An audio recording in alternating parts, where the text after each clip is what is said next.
Here, breaking news. Sky Fox over a pursuit.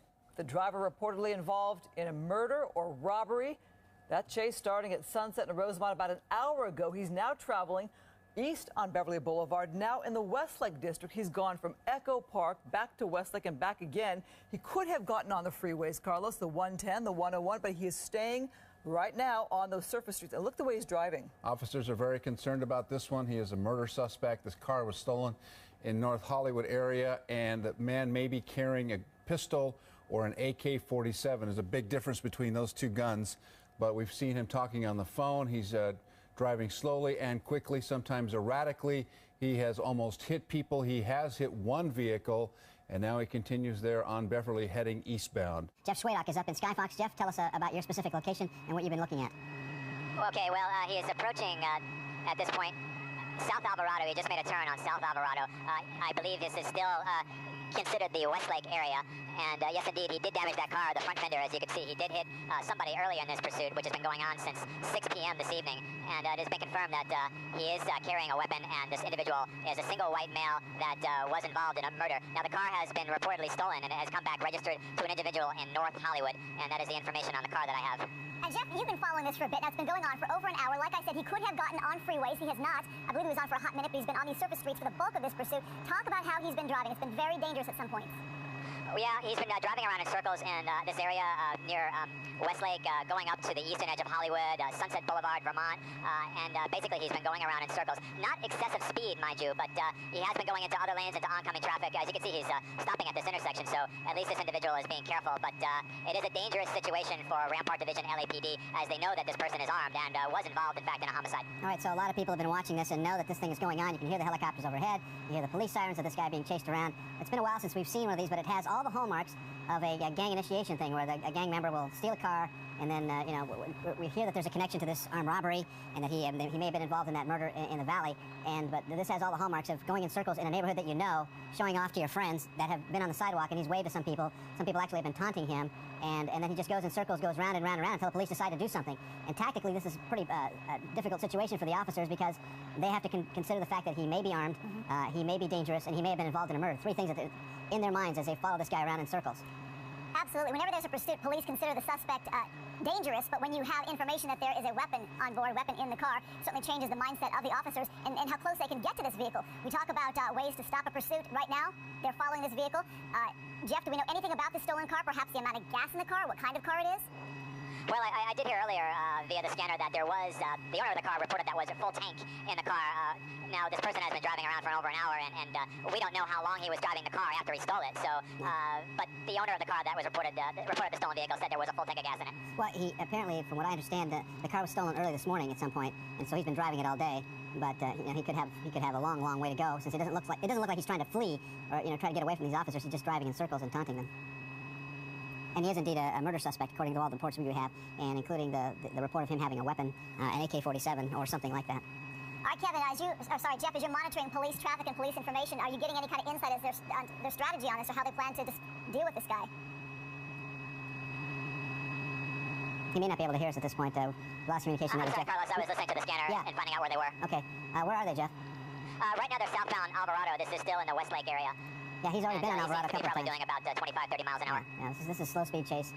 He's got a damaged front end of the car, but it seems to be running just fine. You see all the people in the corner there looking, and he's just out for a joyride with police following him. Well, you get that when you have these pursuits where they keep going in the same neighborhood, circling back and forth from Westlake to Echo Park. It's very easy for people to monitor this on their TVs and go out on their street corner and see who it is, and maybe they know the guy. We've also talked about in the past, Carlos, where suspects sometimes will stay in a familiar neighborhood, so when the pursuit does end, they're kind of in familiar territory, home territory, even sometimes going right up to their own driveway as they bring it to an end. Well, as we've seen in the past, and just recently the other night, or last night, the suspect got away. We've seen a lot of that happening, where they run in the neighborhood and they just don't get caught. But in this case, we still have a little bit of daylight left, so if this comes to an end in daylight, they have a good chance of getting the suspect at the end of this pursuit. It will end. Where it will end and how it will end, we don't know. The weapon is really the wild card here, and he's not attempting to get on any freeway. It doesn't look like he's trying to get away from this area. He's turned right, he's turned left, but he's pretty much been circling the entire Westlake area. Jeff Schwadock in Sky Fox. Jeff, is he staying now in the Westlake area, kind of circling more in a tighter circle? Well, he's still heading south on Alvarado Boulevard, and as we go by some clouds, there's some atmosphere in this area, so we'll try to stay with us. But he's still heading southbound on Alvarado right now, and Most likely he'll make a turn onto a side street and come back around this area one more time. Yeah, he's managed to avoid a lot of the heavy traffic. Right now during rush hour, there doesn't seem to be a lot of traffic on Alvarado. But if he was to hit the freeways, he knows he's not going to go very far because of the way freeway traffic is at this hour. So he's just going in circles on Alvarado and on Beverly and Vermont. And so this has been kind of the pattern all night long. And he's been using gas stations to cut across corners and avoid getting captured by police. But he is being very careful as he enters these intersections. He hasn't really been buzzing through them. It scares me, though, when you see him on the wrong side of the street. But you're right, though, Carlos. These roads have been fairly open. I'm almost surprised to see them so wide open at this hour. I mean, 7 o'clock is a little bit past rush hour, but still, you would think that there might be some more traffic there at this hour. But like you said, fairly wide open, which makes it easier for police to do this pursuit and a little bit less dangerous. But still, that's an area where there are often a lot of pedestrians on the streets. We've just gotten word that police do know who the suspect is, that the suspect's brother, the alleged suspect's brother, was involved in an officer-involved shooting with officers from the Rampart District. So they are familiar with this man, they're familiar with his brother, they're familiar with the situation, and this man is not leaving this general vicinity right now. He's just going in circles, and perhaps this may be a one-man protest about the death of his brother. All right, move up, please. Yeah, clarifying on that, again, this is the Rampart District LAPD following this suspect, a white male in this car. They think that he might be carrying a handgun or some kind of weapon in the car. And as Carlos just said, his brother was killed by Rampart officers. Not quite sure when that happens. If we get that information, we'll bring it to you. But again, this is also reported a stolen car, so I'm not quite sure how that plays into all this. Well, we saw him earlier on a cell phone, and he may have been talking to officers. If they knew who he was, they may have contacted his family, and then how they usually do is they'll have somebody in the family contact him, and then they'll hand the phone to the police officers to communicate with him, try to get him to stop and to surrender, to give up peacefully before something happens. That may have been happening a few moments ago when we saw the close-up of him inside his car driving with one hand and having a cell phone up to his ear. But he doesn't seem to be, at this point, he's been going for an hour and 10 minutes. He doesn't seem to be too interested in giving up as he goes past the convention center there. Carlos, this new information really puts a whole different perspective on this pursuit. Again, the information from LAPD is that the suspect's brother killed by officers, and it changes the mindset of this driver. You know, we've had situations where you talked about possible gang initiation or a stolen car or under the influence, but you wonder now about the mindset of this driver and what he's thinking, and officers following him have to keep that into account. You see, he just went behind Staples Center there, going up Figueroa, and you just wonder what he's thinking. Is he going to go back around and head back to the Silver Lake area? Where's he going to go?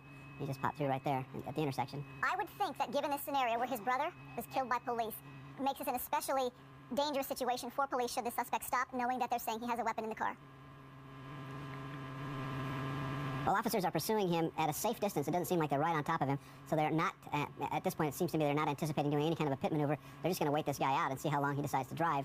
He's not going to run out of gas, it seems to us, because they said the tank was full of gas. He's not going to run out of gas anytime soon, so he'll be able to drive around the city streets here without too much trouble. And at that rate of speed, he could do this all night, and the police would just follow him. Well, people often will ask us, why don't police just put this to an end? You know, pedestrians are at risk, other motorists. But if you keep in mind here, they say that this guy has a gun in the car, so you don't want to get too close to him as an officer. You don't want to put yourself in harm's way. And they have to take this into account when this car does come to a stop. You see there, our helicopter's having a tough time zeroing in on exactly where he is because of the tall buildings downtown. And he will, if he does, he'll pop out right in between here in the buildings. But and noting that he has moved into the downtown area. Again, he was more in the Westlake District, the Echo Park area, and now moving into the busy part of downtown. Again, freeways nearby, the 101, the 110. He has not gotten on the freeway, but this is kind of a change in location for him now.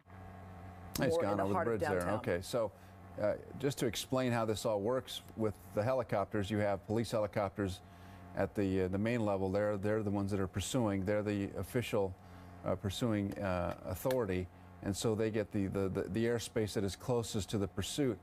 And all the rest of the helicopters that are following this, and since we're the only newscast on at 7 o'clock in the evening right now in LA, it would be us and maybe another couple of other TV stations that aren't on the air live. We are watching this live. They stagger the elevation of the helicopters so that they're flying at a safe distance from each other. But it makes it very tricky to fly around downtown and be able to get the shots that we need to show you the pursuit. Now, he may have stopped the car. It's tough to tell. The police officer cars didn't pass this little open section that we see here of the street, and he hasn't shot out from any place here, so we're all right. Apparently we do not see any activity from our vantage point, but we hear that shots have been fired and that the suspect has been hit by the shots that were fired. Not sure if the officers fired first or if the suspect turned in and fired, but there you see the officers with their cars doors open, and the suspect has been shot. You see him there lying on the street. Carlos, it looks like there may have been some kind of accident or something in that you see a second car there. Perhaps something like that happened and the suspect got out and tried to run. But as we pull out a little bit to give this a little bit of distance on this shot, you can see there is a man down there on the ground, and word from LAPD is that the suspect has been shot. Well, you're right. There may have been a collision. The collision may have precipitated the suspect to run. And if he did anything at all, and he made any kind of a gesture towards the police officers with a weapon or a cell phone or anything like that, they're going to consider that a threat and fire on him. And it looks like they did fire on him. As you see the tactical team now move in, and they'll make sure that no one else is in that suspect vehicle. They'll make sure that the person in the other vehicle that was apparently hit is safe and needs any medical attention. They'll get right to it and see the paramedics now running to the vehicle that was hit to see if everyone there is okay or what's going on. But clearly the suspect is on the ground. He is not moving. They are not rushing to his aid to see if he is alive or dead.